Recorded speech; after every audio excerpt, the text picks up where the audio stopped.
Hello again and welcome to the Sovereign Performing Arts Centre. I'm sure you recognize the seats behind me here in the hall. And I wanted to tell you a little bit about the second half of our season, which begins on Saturday, February the 16th at 8 p.m. And we're going to be playing music by Mussorgsky, Korngold and Copeland. The first piece we're playing is something I'm sure many of you will know. This is the Nights on a Bare or Bald Mountain. I think Mussorgsky's original title when he wrote it in 1867 was St. John's Night on the Bare Mountain. Now this work had a very tortuous beginning. In fact, Mussorgsky never heard it in his own lifetime, but he was inspired to write something that would reflect lots of aspects of Russian literature and mythology, and the idea of the Witches' Sabbath was something that really inspired him. Now Mussorgsky was a very unusual character, had a very serious alcohol problem as well, which eventually led to his early demise, let's say. But he was a figure who inspired many Russian musicians of the time and since then, and is very much a leading figure in the history of Russian music. He, as I said, was driven to write a piece of music that would be derived from Russian literature and mythology, and Gogol's tale of St. John's Night was something that inspired him greatly. Mussorgsky actually wrote about this piece. My St. John's Night on the Bare Mountain is, in form and character, Russian and original, and I want to feel sure that it is thoroughly in keeping with historic truth and Russian folk tradition. Otherwise, it would not be good enough. I wrote it quickly, straight away, in full score, without preliminary rough drafts, in 12 days. It seethed within me, and I worked day and night, hardly knowing what was happening within me.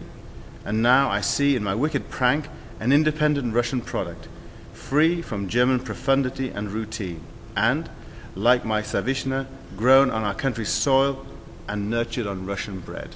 The elements of a wild, violent, torrid, storm-ridden night, with all the howling winds and everything else you might expect to create a totally terrifying atmosphere.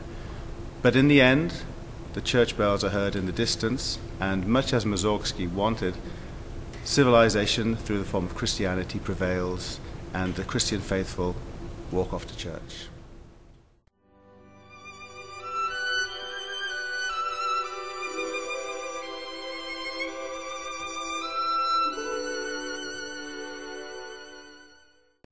Korngold was one of the most curious musicians of the 20th century. He was born in 1897, and early on in his life he was regarded as an incredibly precocious, wonderfully gifted young musician. In fact, he studied music with Zemlinsky. His father actually was a very distinguished music critic, Julius Korngold. I know that he played to Gustav Mahler, who actually proclaimed him to be a musical genius at the time, and was very highly regarded by Richard Strauss as well.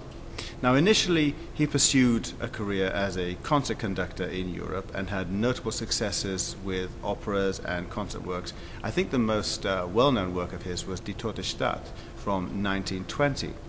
And then in 1934, he decided to emigrate to the United States, where he became very involved in the movie industry and became probably the most highly regarded composer of musical scores for the movie industry for the next 10, 15, 20 years. Now, whilst the movie industry brought great commercial success for Korngold, it did mean that his regular concert activities, as you might say, fell to a lower level. He wasn't as respected as he had been in Europe. In fact, they largely forgot about him, I'm sure.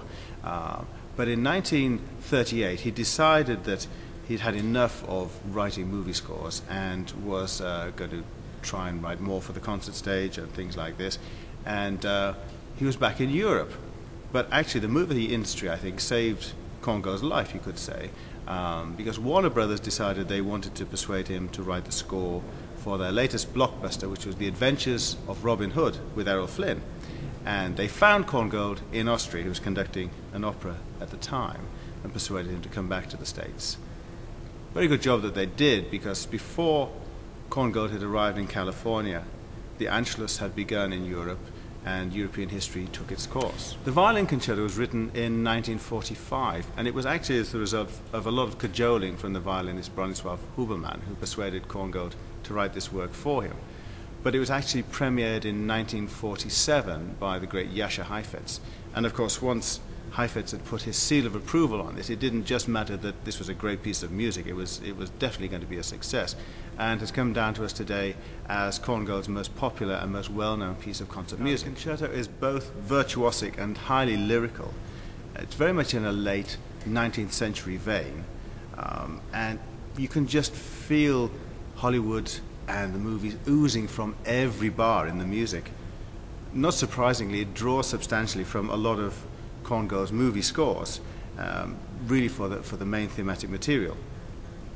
The opening movement has a wonderful soaring violin melody which comes from the 1937 movie Another Dawn. And then we come to the second theme, which is also from a 1937 movie, Juarez. The 1936 movie Anthony Adverse provides the material for the second movement. And the last movement, which is a wonderfully driving, energetic movement, it's exhilarating and it's breathless, all these things at once. It begins with a jig, as you'll hear, before it slips seamlessly into the main theme from the 1937 movie The Prince and the Pauper. I would like to tell you as well that the soloist we have on this occasion for the Korngold Violin Concerto is not only a wonderful violinist, he's also a very good friend of mine. Jonathan Carney is the concertmaster of the Baltimore Symphony Orchestra, and he was also before that the concertmaster of the Royal Philharmonic Orchestra in London. He and I have worked together for many years now, both as concertmaster and a soloist. We've performed hundreds of concerts together, and I just have to tell you, he brings the most dynamic presence to the concert hall, and I'm very much looking forward to you listening to John make music. It's a very special experience, and it's great that we've been able to invite him here to Reading.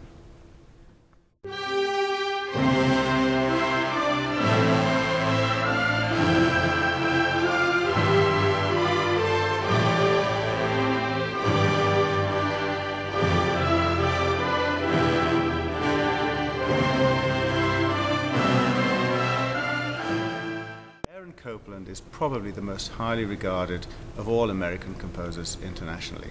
And the one work that stands above all, I think, of all his substantial works in people's estimation, is our final work on this concert, Appalachian Spring. Appalachian Spring dates from around the same time as the Korngold Violin Concerto, that's 1944. And Copeland was actually inspired to write this by the dancer Martha Graham. As you might gather, therefore, it was actually a ballet score originally.